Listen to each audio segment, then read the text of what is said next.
Ooh, the wind's gonna get me. The wind's gonna get me. This would be interesting if one of these papers goes. Pew. Is that Sprague that walked by? I don't know. I don't. Okay. Who knows? You want somebody to, oh, I was gonna say, if you want Look at that. somebody- Ingenious right there. That's common sense people around me. I know I'm around common sense. He gave me a rock. Let's get it started. That's true. How am I being heard right now? Okay? We need to come forward. I would be nice. I don't bite. And I got a few things to say. All right, everybody, thank you for being here. We're in front of the Justice Center. Right to our right is the Seneca County Board of Elections. And this is a historic day, and I'm going to address this group so that we understand what we are fighting for and where we are going as a group, and the courage that we have to speak out. And this group is known for that. We stand for the people of Seneca County and the voters across all of Ohio's rural counties, because their voices were silenced and they were replaced in the name of securing the interests and the agendas that are determined by special interest lobbies in Columbus. My name is Marcell Strbich. I'm a husband, I'm a father, I'm a retired Air Force Intelligence Lieutenant Colonel, and I've given the best years of my life to protect our nation from threats at home and abroad. Thank you. Thank you. After witnessing the deeply flawed 2020 election and experiencing the detrimental impacts of our Biden administration on our country and the military, I felt compelled to act. Initially, I began as a grassroots volunteer, advocating for statewide and national election integrity, proposing legislation, doing calls to action, and even bringing lawsuits up to the Ohio Supreme Court.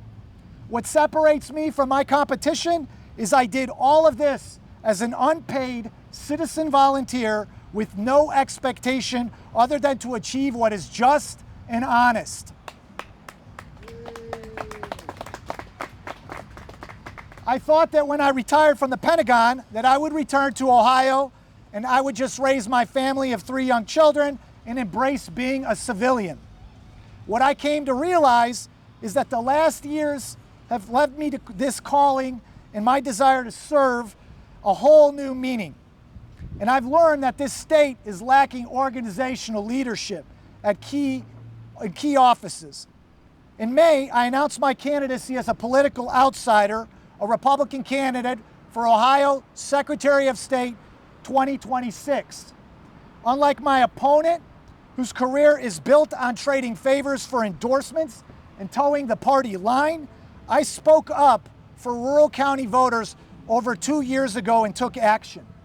And while Robert Sprague found his voice after our governor-to-be, Vivek Ramaswamy, wrote an article condemning the First Amendment violation that we witnessed with Seneca County Board of Elections, I've been on this issue fighting the good fight, not endlessly in search of photo ops. I want to address you today, the people of Seneca County and all Ohioans whose courage for advocating for greater local control, transparency, and public oversight in our elections.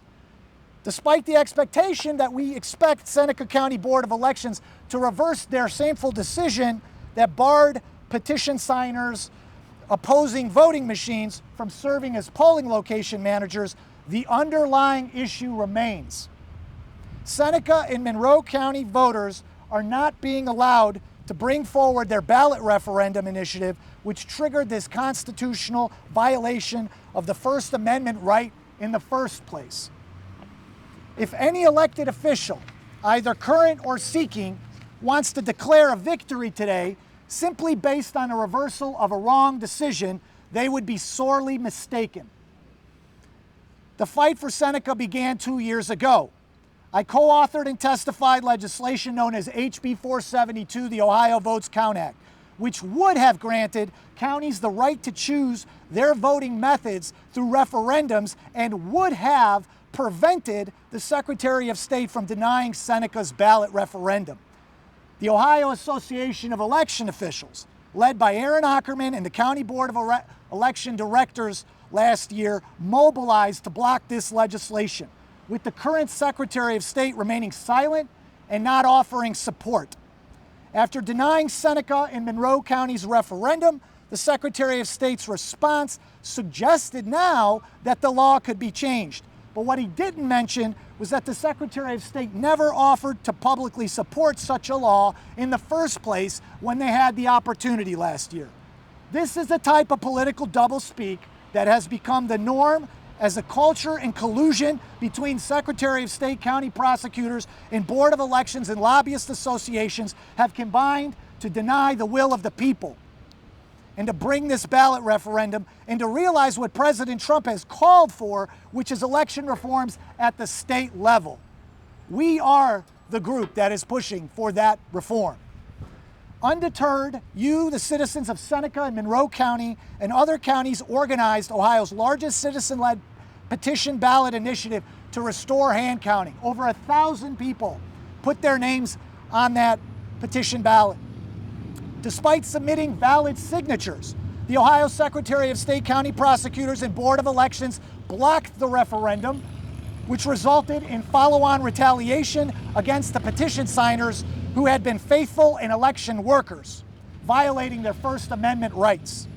This violation would have likely prevailed if not for Vivek Ramaswamy, leading his powerful voice to the matter by publishing a Wall Street Journal op-ed. I commend and thank Vivek for speaking up for silenced rural voters. At the same time, I want to call out Robert Sprague, who could not find his voice when it mattered to concern rural voters until it was politically safe. I think this situation is very important. I think it's very insightful for voters to see how Robert Sprague leads from behind, which explains why he has been able to stick around in elected office for 16 years without most of Ohio knowing who he is or what he stands for. In the age of threats that we face, where the Democrats are determined to remove certain election safeguards and bring forward their own constitutional ballot initiative called the Ohio Voter Bill of Rights, we cannot afford a timid, go-along to get along politician like Robert Sprague. We need a fearless champion in the mold of Charlie Kirk.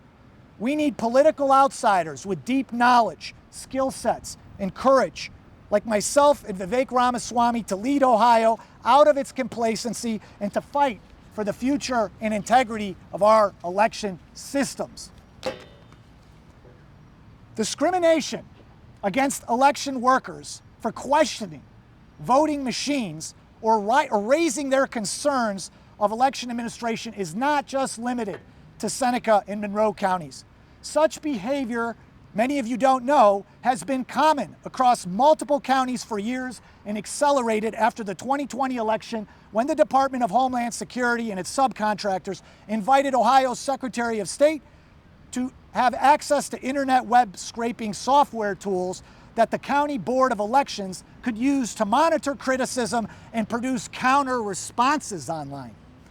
I myself am a byproduct of a blacklisted former election worker for bringing a successful lawsuit to the Montgomery County Board of Elections that failed at the time to follow the Secretary of State's directives for poll workers to identify non-citizen markings on identity credentials, which is the law. Many of Ohio's County Board of Elections have adopted an attitude of contempt for voter citizens like us that follow the law and bring forth voter registration record challenges and insist on transparency, public oversight, and accountability.